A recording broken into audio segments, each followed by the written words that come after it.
எந்த ஒரு கட்டத்திலும் கருணாநிதி பொதுக்களத்தில் கோபப்படவே மாட்டார். நக்கலாக நையாண்டியாக பேசுவார். பின்னால் அவருடைய ரூபங்கள் வேறு. பாரதிய ஜனதாவினுடைய கெச்சிராஜாலாம் ஒரு ஃபியூஸ் போன ஒரு பல். கட்சி ஆரம்பிச்சிருக்கிறாரு, பொறுத்திருந்து பார்ப்போம் என்று சொல்வதை விட்டு ஒன்று இந்த பக்கம் நில்லு, இல்லைன்னா இந்த பக்கம் நில்லு, நடுவுல நின்றா லாரி அடிச்சு செத்து போவான்னா இது என்ன மனுஷத்தன்மை? அண்ணாமலை பேசுகிறார், எடப்பாடி பேசுகிறார், டாக்டர் தமிழிசை பேசுகிறார், வானதி சீனிவாசன் பேசுகிறார். இன்னும் மேலே செல்வதற்கான வாய்ப்பே இல்லை. உங்களுடைய மனைவியை நடுத்தோர்ல பத்திரிகைக்கு முன்னாடி அப்படி கையை கட்டி சிரிக்கிறார். தான் ஆரம்பிக்கப்பட்ட அந்த கட்சிக்கு முடிவுரை எழுது.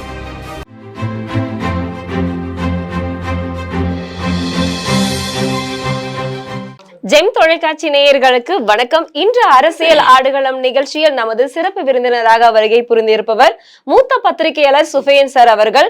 ஐயா வணக்கம். ரொம்ப நன்றி தமிழ். இன்னைக்கு சட்டம் சீர்கேடு அப்படின்னு சொல்லிட்டு எதிர்கட்சிகள் பேசிக்கிட்டு இருக்காங்க. காரணம் என்ன அப்படின்னா, 2 நாட்களுக்கு முன்னாடி மருத்துவர் கத்தியால் குத்தி கொலை முயற்சி நடந்ததுதான் காரணம், கிண்டியில இருக்கிற ஹாஸ்பிட்டல்ல. இதற்கு எதிர்கட்சிகளுடைய தரப்பு சட்டம் ஒழுங்கு சீர்கேடாகிவிட்டதுன்னு சொல்றாங்க. இதுல நீங்க எப்படி பாக்குறீங்க சார்? ஆக்சுவலி எதிர்கட்சிகள்னாலே அரசியல் செய்வது வழக்கம். கண்டிப்பாக. இந்த மருத்துவ சம்பவத்தை தாண்டி தமிழ்நாட்டில் இதுவரை நடந்த 3 ஆண்டுகளுக்கு பின்பு தமிழ்நாட்டில் நடக்கக்கூடிய சம்பவங்களை நீங்களே ஒரு பத்திரிகையாளராக வரிசைப்படுத்தி பாருங்கள். வேலைவாய்ப்புகள், விலைவாசி உயர்வு, அது ஒரு பக்கம். இந்த 3 வருடத்தில் நடந்த கொலைகளும், கொலை முயற்சிகளும், வன்மங்களும், கள்ளச்சாராய மரணங்களும், அரசு அதிகாரியாக ஒரு விடுதலை விஏஓ, வில்லேஜ் அட்மினிஸ்ட்ரேட்டிவ் ஆபீசர் பட்டப்பகலில் இரத்த கொதியிலே வெட்டப்பட்டார். கள்ளக்குறிச்சியில பலர், மரக்காணத்திலே 43 பேர், 70 பேர். இப்படி நேற்று மதுரையில ஒருவர் தலை துண்டாக்கப்பட்டிருக்கிற ஒரு சூழல். இன்றைக்கு மருத்துவமனையில் இன்னும் நிறைய சம்பவங்கள், பாலியல் வன்மங்கள் அண்ணா நகர்ல நடந்துச்சு, கோவையில நடந்துச்சு, ஒரு சின்ன புள்ள தூத்துக்குடியில இப்ப 2 நாளைக்கு தூத்துக்குடியில நடந்துச்சு. இப்ப நேற்று பாத்தீங்கன்னா உலகத்தில் மிகப்பெரிய நகரங்களில் ஒன்றாக பார்க்கப்படும் சென்னை, நியூயார்க் சிட்டியோடு, டோக்கியோவோடு, ஹோபன் கேக்கனோடு இணைப்பில் இருக்கிற வாழ தகுதியான ஒரு நகரமாக பார்க்கப்பட்டது.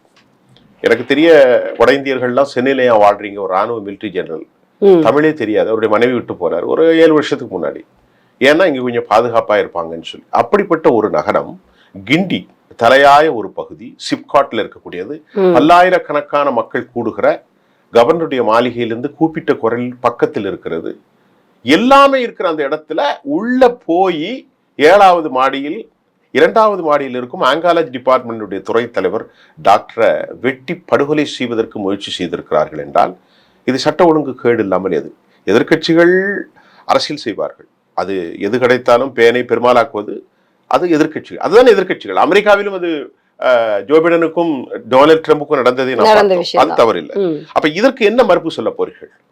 இதுக்கு என்ன சொல்ல போகிறீர்கள்? தமிழ், உங்களிடத்திலே கேட்கிறேன். நீங்களும் நானும் ஒரே பத்திரிகையாளர் தான். உங்கள்கிட்ட கேட்கிறேன், இது சட்ட ஒழுங்கு கேடா இல்லையா? சட்டம் ஒழுங்கு சீர்கேடுதான். இதை எதிர்கட்சிகள் முன்வைக்கும் பொழுது அவங்க என்ன சொல்றாங்கன்னா, அவர்களுடைய ஆட்சியில கடலூர் மாவட்டத்துல இந்த மாதிரி தனியார் மருத்துவமனையில நடக்கலையாங்கிறத ஒரு கேள்வியாக வைக்கிறாங்க. ஒரு தவறுக்கு இன்னொரு தவறை நம்ம நியாயமா பார்க்க முடியாது.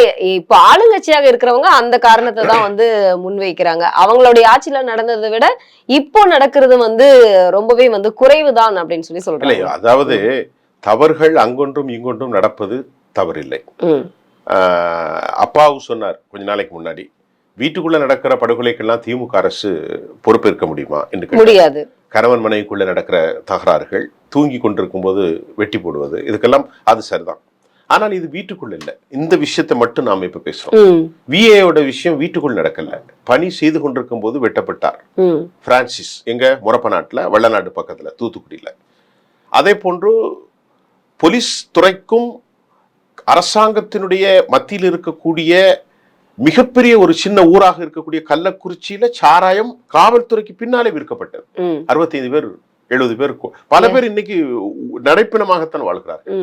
அதை போன்று மரக்காணத்தில், அதை போன்று லாக் அப் டெத், காவல்துறை ஏற்கனவே ஜெபராஜுடைய மரணம் சாத்தாங்குளத்தில் போன அதிமுக ஆட்சி நடந்தது, இப்பொழுது லாக் அப் டெத் நடந்து கொண்டிருக்கிறது. சென்னையிலே புரசவாக்கத்தில் நடந்துச்சு. எல்லாவற்றிற்கும் மகுடம் வைப்பதை போல் கிண்டியில ஒரு பிரபலமான டாக்டர் பாலாஜி ஜெகதீசன், வெட்டப்பட்டு கொலை முயற்சியில் தப்பியிருக்கிறார். அப்ப இதுக்கு என்ன செஞ்சிருக்கணும்? அந்த ஆஸ்பத்திரிக்கு நான் சென்றிருக்கிறேன். ரொம்ப சிறப்பான கட்டமைப்புகளை கொண்டது. ஒரு போலீஸ் பூத் இருக்கணும். சரியாக சர்வேலைன் கேமரா இல்லை. ஒரு பேஷண்ட்டுக்கு 10 பேர் உள்ள போறாங்க. வட இந்தியர்கள் சில நாட்களுக்கு முன்பு 7வது மாடியில் 6வது மாடியில போய் தண்ணி அடிச்சிருக்கிறாங்க.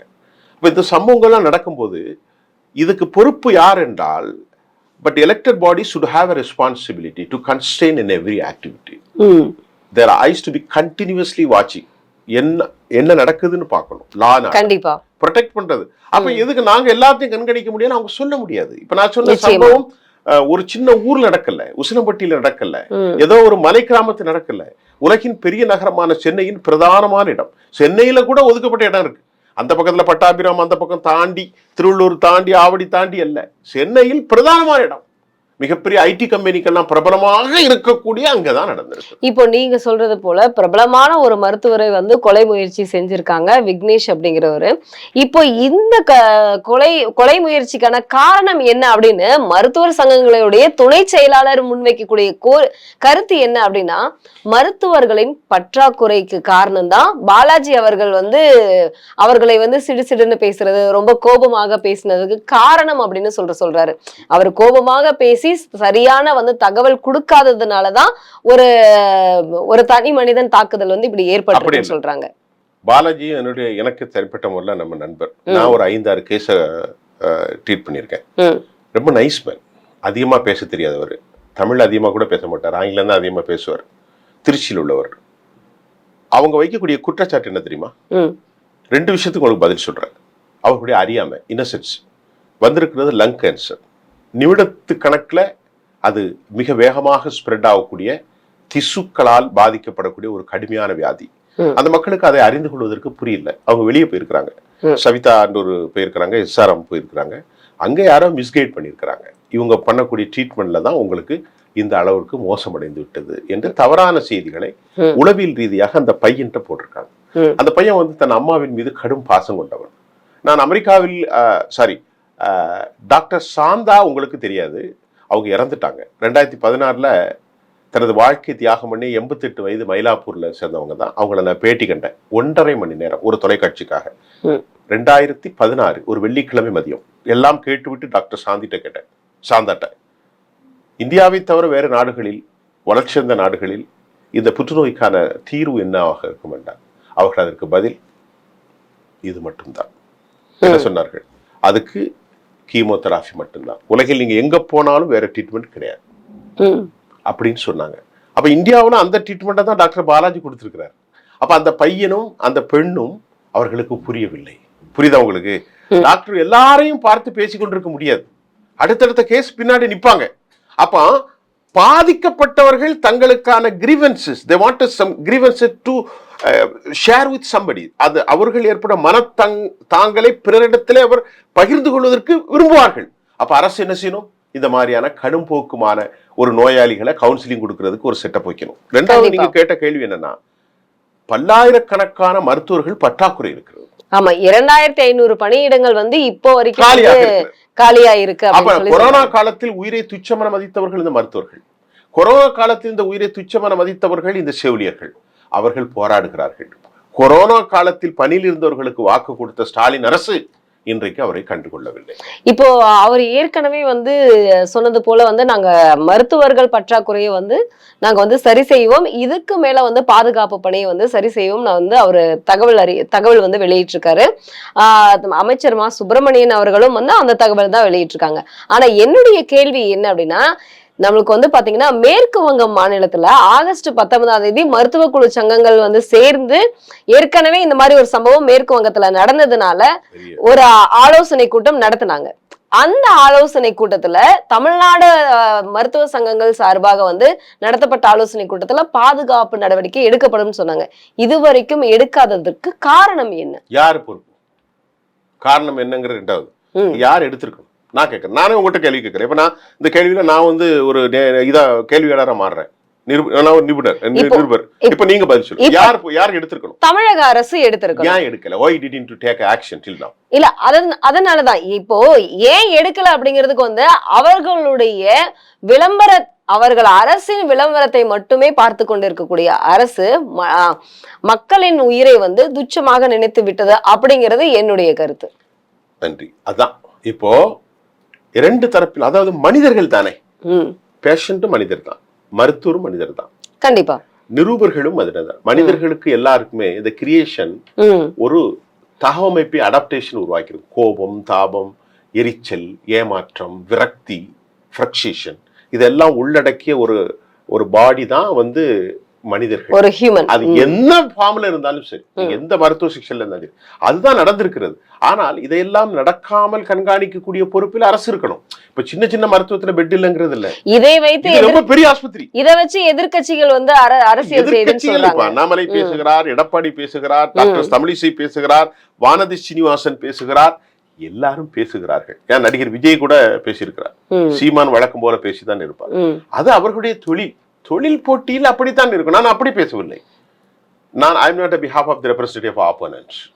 நான் ஒரு பொதுவான ஒரு ஆளாக, ஒரு பத்திரிகையாளனாக சமதர்ம கருத்துக்களை வைப்பவனாக பார்க்கின்றேன். இது கண்டிக்கப்பட வேண்டும். இது தவறான மாடல். நாளை இப்படிப்பட்ட கழுவி ஊத்துகிறார்கள். நேற்று கூட என்னட்ட மருத்துவர்களை நான் பேட்டி கண்டேன். அந்த மருத்துவர் என்ன சொல்றாருன்னா, வாட்ஸ்அப் தளங்களையும் சோசியல் மீடியா திறந்தால் அந்த டாக்டரை கொள்ள வேண்டும் என்று சொல்லக்கூடிய அளவிற்கு வக்கர புத்தி உள்ள மக்கள் அதிகரித்து இருக்கிறார்கள். எதுவுமே தெரியாது அவர்களுக்கு.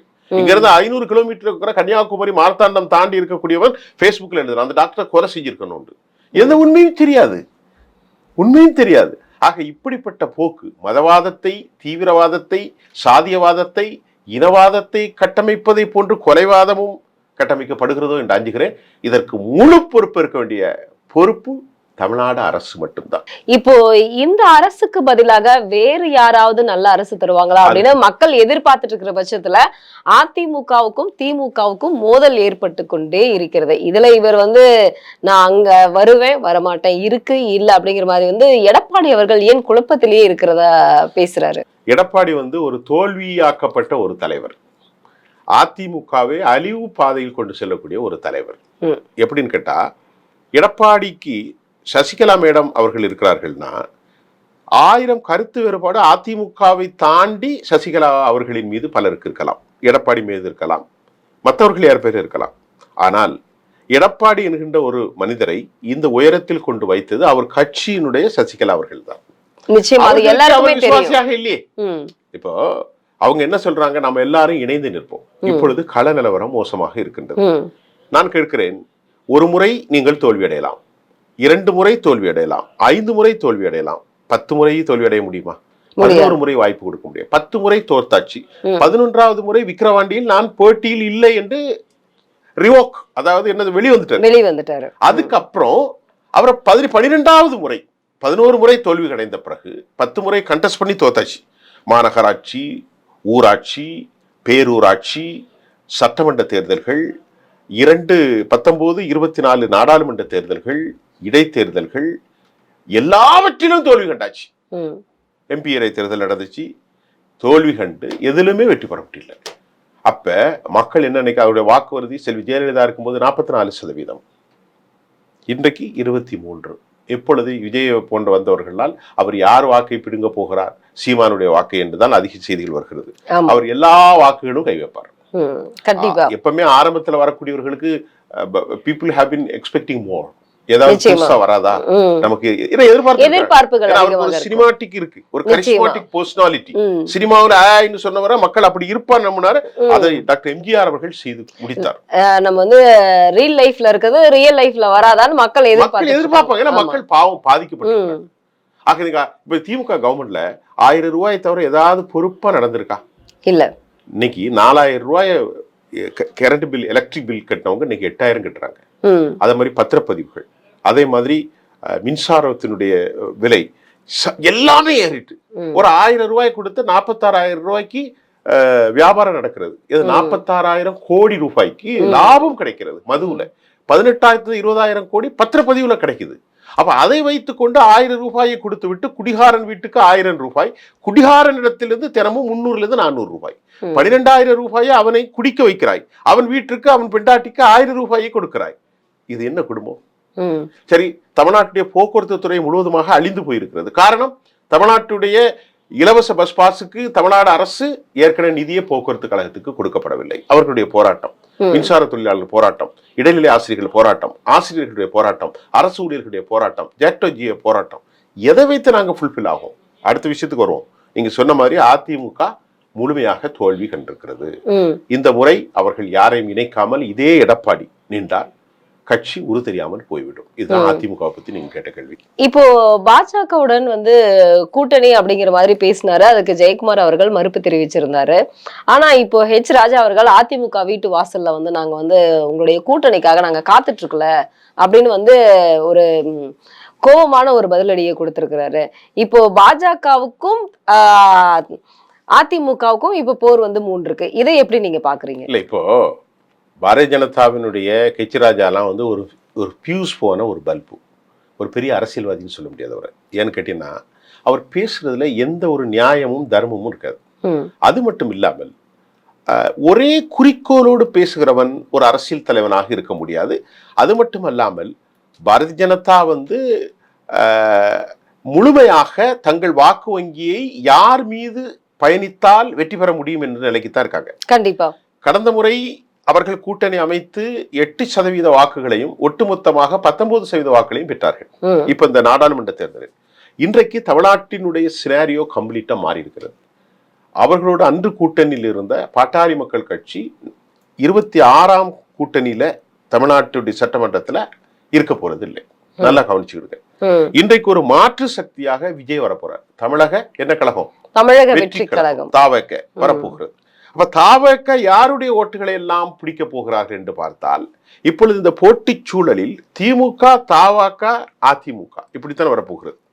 அப்ப அன்றைக்கு நாடாளுமன்ற தேர்தலில் மோடியும் ராகுல் காந்தியும் என்ற அடிப்படையில ராகுல் காந்திக்கு அதிக மெஜாரிட்டியை 40க்கு 40 பாண்டிச்சேரியில பெற்றாலும் அடுத்த இடத்தில் இவர்கள் வரும்போதுதான் அந்த 19% வந்து. அதை வைத்து பிஜேபியுடைய வாக்கு வங்கி உயர்ந்து விட்டது என்றால் அவர்களுக்கு அரசியல் தெரியவில்லை என்றால் 1980 உள்ள கணக்குல இருக்கு. நேரம் தவிர அதெல்லாம் சொல்லல, ஷார்ட்டா சொல்லிடுறேன். அப்ப பிஜேபி இப்பொழுது 4வது இடத்திலும் இல்லை, 5வது இடத்துக்கு வந்து விட்டது. இப்பொழுது போட்டி எங்கே வருகிறது என்றால் திமுக, அதிமுக, எடப்பாடி தலைமையிலான அதிமுக, அடுத்து நாம் தமிழர் கட்சி, அதுக்கு அடுத்துதான் பாஜக. இதுல மீண்டும் 2.5% பாஜக போகலாம். நீங்க குறிச்சு வச்சிருங்க. பாஜகவுக்கு there is a no scope to escalate. இன்னும் மேலே செல்வதற்கான வாய்ப்பே இல்லை, கண்ணு கட்டிய தூரம் வர. இப்போ நீங்க சொல்ற மாதிரி திமுக, தாவேக, அதிமுக, சீமான் அப்படின்னு சொன்னீங்க. நாம் தமிழர் கட்சிக்கு அடுத்தது வாய்ப்புகள் மக்கள் தருவார்களா அப்படிங்கிற நிலை தானே இப்ப ஏற்பட்டு இருக்கு. அது வந்து ஒரு ஸ்பெகுலேஷன் இஸ் கோயிங். ஏன்னா பல செய்திகளை தமிழ் நம்ம பார்க்கும்போது நீங்க சொன்னது ரொம்ப 100க்கு 101 சரி. யாரை பார்த்தாலும் நாம் தமிழர் கட்சியினுடைய வாக்கத்தான் பறிக்க போறாங்க. நான் என்ன கேட்க, have you got of any evidence, appropriate evidence? Kindly put it here. I am asking to the people. எப்படின்னு கேட்டா, நாம் தமிழர் கட்சியினுடைய வாக்குகளை மட்டும்தான் அவர் பறிப்பார் என்ற அத்தன்டிக்கான எவிடன்ஸ் உங்ககிட்ட இருக்கா? உங்ககிட்ட கேட்கல, எல்லாரும் சொல்றாங்க. இல்ல இப்போ நீங்களே பாருங்க தமிழ். இல்ல எவிடன்ஸ் அப்படிங்கறதையும் வந்து நம்ம ஒரு பக்கத்துல வச்சுக்கலாம். ஆனா வந்து இப்ப நான் என்ன சொல்ல வரேன்னா, ஒரு சிறந்த தலைவன் யாரு? ஒரு சிறந்த தலைவன் வந்து எப்படி இருக்கணும் அப்படின்னா, நான் தலைவனுக்கு கீழே இருக்கக்கூடிய தொண்டர்களையும் நிர்வாகிகளையும் வந்து சரியாக நிர்வகிக்கக்கூடிய தலைவனாக இருக்கணும். இப்போ நெல்லையில நடந்த நேத்து ஒரு ஆலோசனை கூட்டத்துல இப்போ வந்து ஒரு பெண் இளைஞர் அணி செயலாளர் வந்து பர்வீன் அவர்கள் சீமான் அவர்கள் பேசி முடித்த போது பேச முயற்சிக்கும் பொழுது, நீ ஏன் கட்சியில நான் தான் பேசுவேன், நீ ஏன் பேசுற, சாதி அடிப்படையில பேசுற, நீ எல்லாம் இருக்கக்கூடாது, வெளியே போ அப்படின்னு சொல்லிட்டு அங்க இருக்கிற அந்தோணி விஜய் அப்படின்னு சொல்லிட்டு ஒரு பெண்ணையும் ஒரு 4 ஆண்களையும் வந்து ஒருமையில பேசி அவரோடு இருக்கக்கூடிய சாட்டை துரைமுருகன் அவர்கள் வந்து தவறான ஒரு வார்த்தைகளை வந்து அவர்களை திட்டி அடிக்க முயன்று வெளியில வந்து அனுப்பிச்சிருக்காங்க. நிர்வாகிகளுக்கு, கட்சிக்காக உழைத்த எங்களுக்கு வந்து நாங்க இப்படி வந்து அசிங்கப்பட்டு நாங்க வெளியே வந்திருக்கோம் அப்படின்னு அவங்க பேட்டி கொடுத்திருக்காங்க. நாம் தமிழர் கட்சியில இருந்து எல்லாரும் வெளியே போய்கிட்டே இருக்காங்க. இப்போ வந்து நம்ம கிட்ட இருக்கக்கூடிய வந்து ஒரு பொருள் ஸ்ட்ராங்கா இருந்தா தானே அடுத்த முயற்சியை நம்ம எடுக்க முடியும். நீங்க வந்து எவிடன்ஸ் இருக்கான்னு கேட்டீங்க இல்லையா? இப்போ நான் ஒரு ஆள் மட்டும் நின்னுட்டு வந்து எலெக்ஷன்ல போட்டி போட முடியுமா? எனக்கு பின்புலம் வேணும் இல்லையா? இப்போ தமிழ் ரொம்ப அழகான கேள்வி. எவிடன்ஸ் இருக்கிறதா அப்படின்னு கேட்டது நான் என்னன்னா, விஜய் வந்து யாருடைய வாக்குகளை பிடிக்க போகிறார், என்பதற்கு தான் நாம் தமிழர் கட்சியினுடைய வாக்குகளை மட்டும்தான் பிரிப்பாரா என்பதற்குத்தான் எவிடன்ஸ் இருக்கான்னு கேட்டேன்.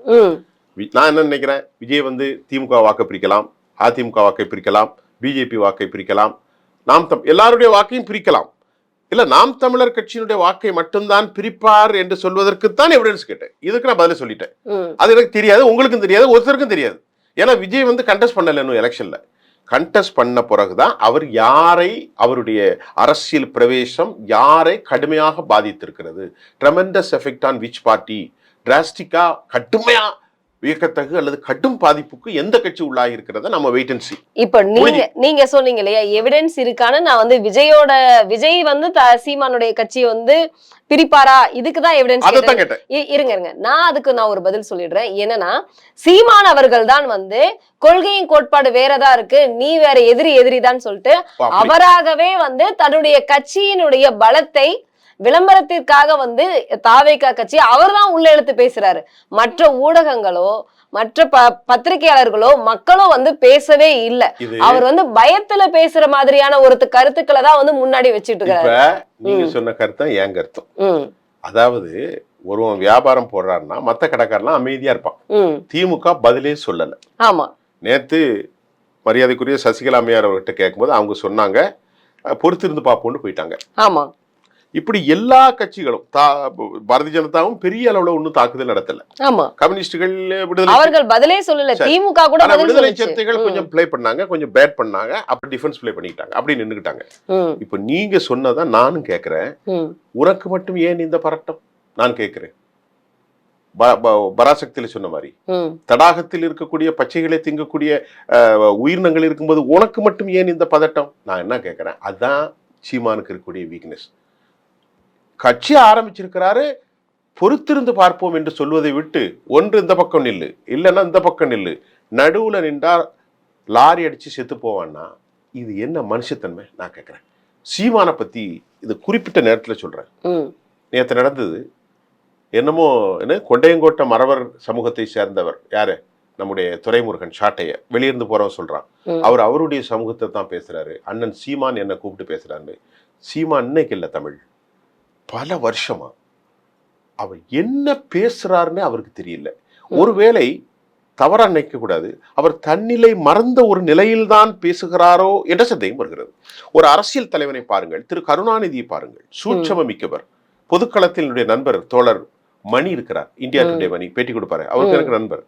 எந்த ஒரு கட்டத்திலும் கருணாநிதி பொதுக்களத்தில் கோபப்படவே மாட்டார், நக்கலாக நையாண்டியாக பேசுவார். பின்னால் அவருடைய ரூபங்கள் வேறு. ஆனால் சாதாரணமாக கீழே இருக்கிற தொண்டன்ட்ட நீ அவன்ல கேட்கறது, நான் தலைவனா நீ தலைவனா, இது இன்னைக்கு ஆரம்பிக்கல, பல வருஷமா சீமானுடைய ஒரு கேவல அரசியல் போய்கொண்டிருக்கிறது. நேருக்கு நேர் மல்லுக்கு நிற்பது, அசிங்கமாக பேசுவது. புரியுதா உங்களுக்கு? அவருடைய தொண்டர்கள் ராஜீவ்காந்தி வெளியே போயிட்டாங்க, அப்புறமா இன்னொரு கல்யாண சுந்தரமா கல்யாண இது அதிமுக சேர்ந்தார அவர் வெளியே போனாரு. இப்படி மக்கள் சாரை சாரையாக அந்த கட்சி போயிட்டு இருக்காங்க. அந்த கட்சிக்கு இளவு விழக்கூடிய அளவிற்கு சரிவை நோக்கி செல்வது வேறு யாரும் இல்லை, அந்த கட்சியுடைய ஃபவுண்டர் நிர்வாகி சீமான் தான், அதுல எந்த டவுட்டும் இல்லை.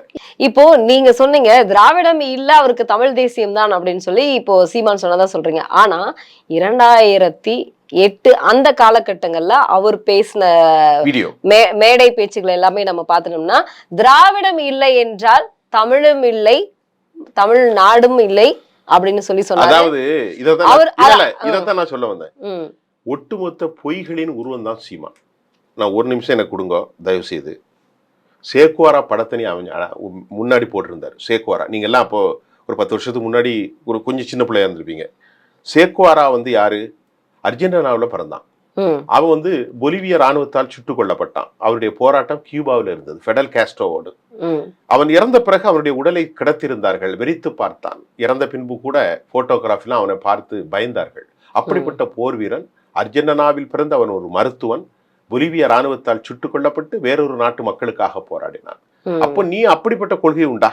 தந்தை பெரியார் நாயுடு சமூகத்தை சேர்ந்தவர், அவருடைய தாய்மொழி என்ன, தெலுங்குன்னு சொல்றார். அவர் யாருக்காக போராடினார்? தெலுங்கனுக்காக போராடினார், தமிழ் மக்களுக்காக, ஒட்டுமொத்த மனித சமூகத்துக்குமாக போராடினார்.